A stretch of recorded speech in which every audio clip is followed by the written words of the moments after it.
अष्टलक्ष्मी मम ग्रहे धनं पूरय पूरय नमः। ॐ ह्रीं श्रीं क्लीं श्रीं कुबेराय अष्टलक्ष्मी मम ग्रहे धनं पूरय पूरय नमः।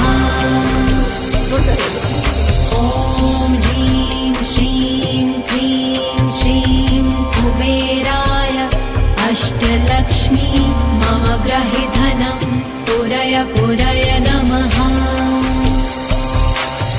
ॐ ह्रीं श्रीं क्लीं श्रीं कुबेराय अष्टलक्ष्मी मम ग्रहे धनं पूरय पूरय नमः।